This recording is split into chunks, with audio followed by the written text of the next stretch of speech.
how you eat boiled okra.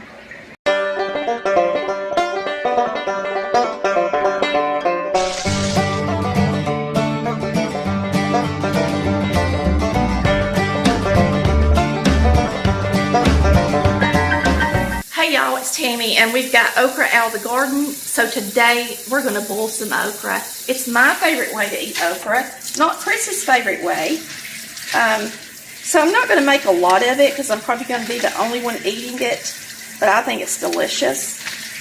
So all you do is take your okra, and it's always better when you boil okra to use them when they're small. So we'll take the smallest ones and put in here, and then we'll save the larger ones, and Chris can have some fried okra with the rest of it on another day. So I'm going to take my smallest pods and put in here, and all I do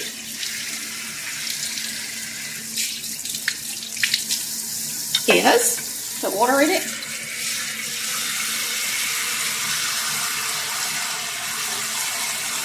put it on the stove,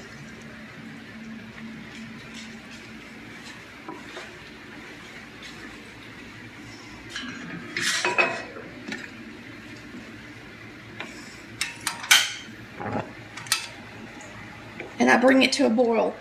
I like to boil it until the okra changes color. It's going to turn darker, and so you're going to want it nice and done, and then it will actually, when you put it on the plate, start to separate out so that you can see the seeds in the okra.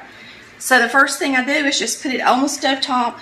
I put a little bit of salt in it, and you can pepper it as well. So you're going to salt it, pepper it. It's so simple because all I do is salt it, pepper it, and use butter. But we'll put the butter in at the end, so we're going to cover it and bring it to a boil.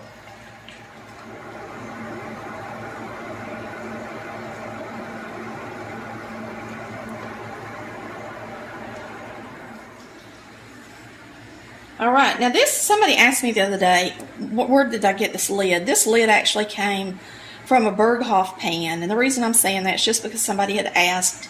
The Salad Master type cookware and the Maxim do not come with clear lids, but a lot of the lids will fit on them that you have for other pots and pans if they're standard size. Now this pod's already wanting to open up, so we're not going to be able to boil this much longer. A lot of people put their okra in their peas, but that is just something Mama didn't do a whole lot, and Daddy just ate boiled okra. That's what he wanted when he ate boiled okra, was just the okra. I'm going to go ahead and turn this off. I'm going to leave the water that's in there in it so that I can bring it to a boil before we eat, so it'll be good and hot. Then we're going to drain it off and put some butter on it.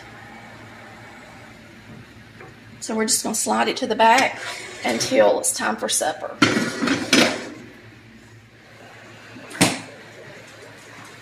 Alright, we're going to get out some butter. We're warming this okra back up, and then I'm going to drain it and throw some butter in there, and it's going to be delicious.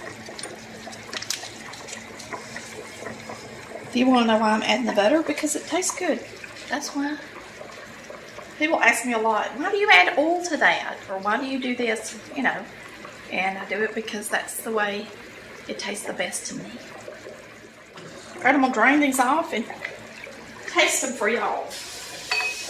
I do it, drain all the water off of them. I put them back on the stove top. I usually salt and pepper them again. And remember that the butter has salt in it as well if you use salted butter like I do. So I'll just use 2 pats of butter. It's plenty. And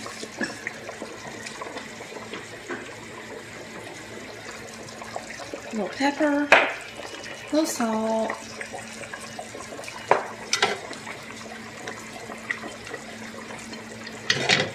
get that butter melted on them.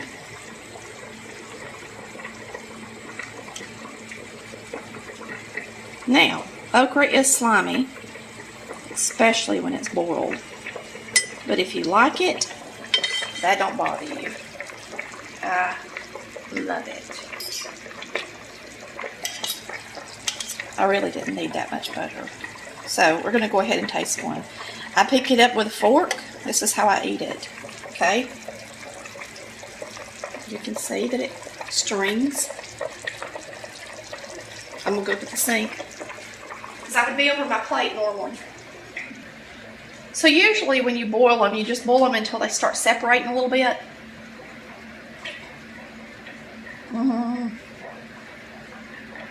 And the okra should be fresh, so when you bite it, it should just come right apart like that. Okay? If you get a tough piece from the garden, then it's going to just separate, and you're not going to be able to bite it.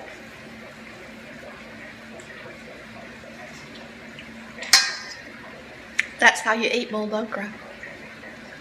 Thanks for watching Collard Valley Cooks, where we cook and eat like Mama did.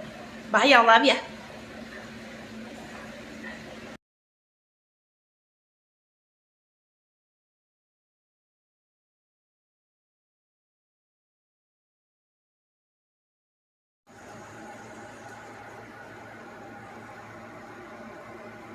Especially when it's boiled. But if you like it a little bit,